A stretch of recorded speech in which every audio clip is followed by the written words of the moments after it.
Hello everyone, this is Mother Dear Eva. Ngayon po gagawa po tayo ng homemade chili pesto. Ito po yung ating mga kakailanganin.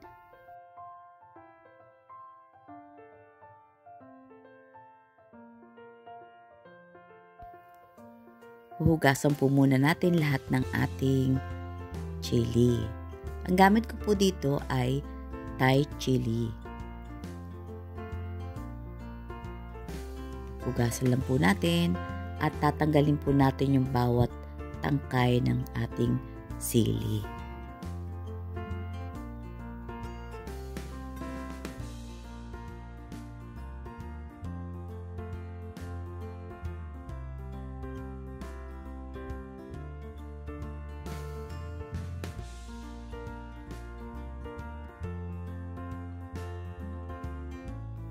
Pag naalis na po natin lahat ng tangkay, patuluin po natin at ilagay sa isang lalagyan.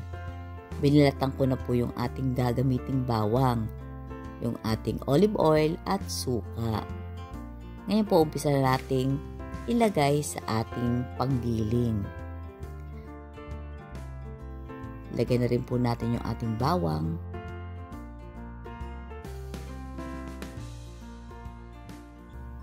At yung ating olive oil.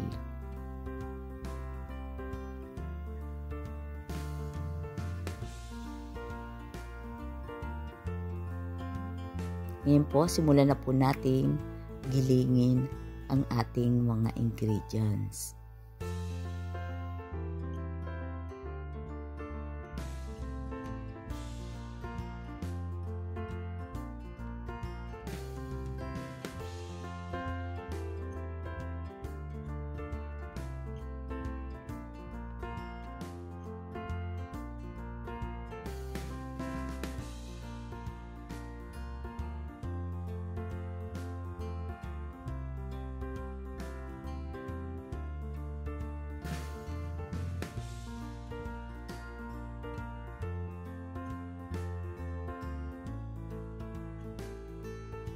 Pag nagiling na po natin, ilagay natin sa separate bowl. At yung pinanggilingan natin, ilagay natin yung ating vinegar. Haluin lang po natin o i-shake natin para naman po yung natirang sili ay hindi masasayang.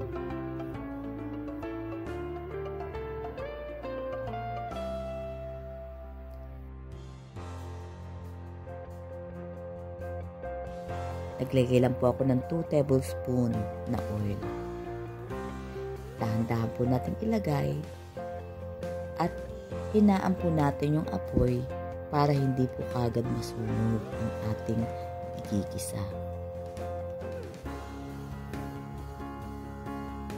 Continue lang po ang paghahalo.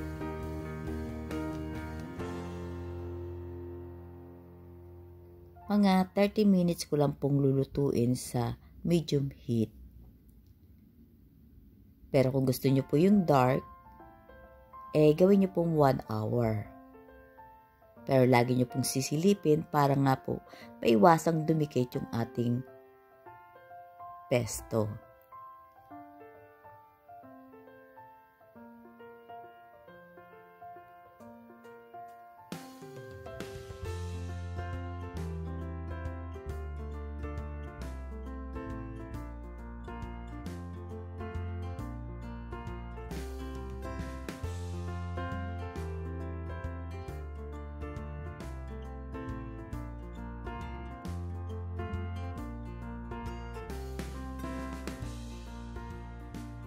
After 30 minutes, pwede na po nating ilagay yung ating vinegar.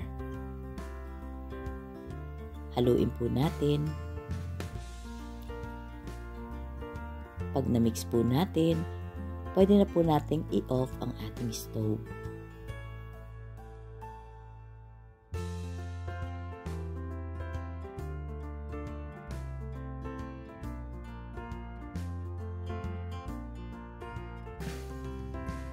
Kumuha po tayo ng jar o isang container at ilagay po natin yung ating ginawang pesto. Gumamit po tayo ng kutsara para po madali nating mailagay sa loob ng ating jar. palamigin po natin yung ating chili bago natin ilagay sa ating refrigerator. Tumatagal po ito mga 3 weeks po to 1 month. Kailangan po malinis na kutsara ang ating gagamitin sa tuwing kukuha po tayo ng ating chili. Masarap po ting gamitin sa mga grill, yung mga isda na prito, masarap po yan. Nauuso po ngayon yung tinatawag nilang samgyeopsal ba yun? Yan, masarap po yan. Yung nilarap sa lettuce, yung meat. Tapos lalagay mo yung sauce na to. Nako, super sarap. Try nyo po. Na-try ko na 1 time. Ang sarap po.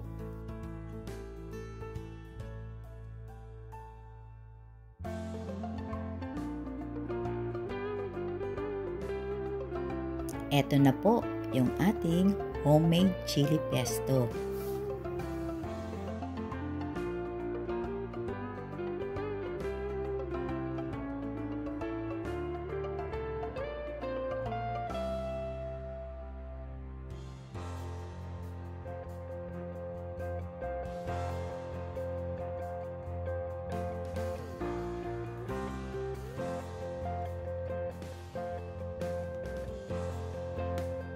Gagawa po tayo ngayon ng sausawan. Maglalagay lang po ako ng 1/4 teaspoon ng ating chili. Tapos po maglalagay po tayo ng suka o yung ating vinegar. Depende po yan sa inyo. Lalagay ko lang po ako ng 1/4.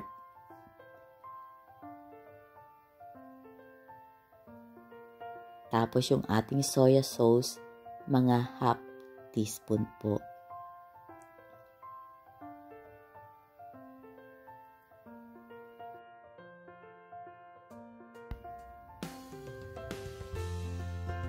Mix lang po natin. Ito na po yung ating magiging sauce o sausawan na gagamitin natin. Kung magpukulo po tayo ng okra o talong, pwede na po yan. In short, a simple sausawan make people happy. Hanggang dito na lang po. Maraming salamat. Sana po yung nagustuhan nyo. At don't forget to like and subscribe. God bless you all. Stay safe and happy. Bye!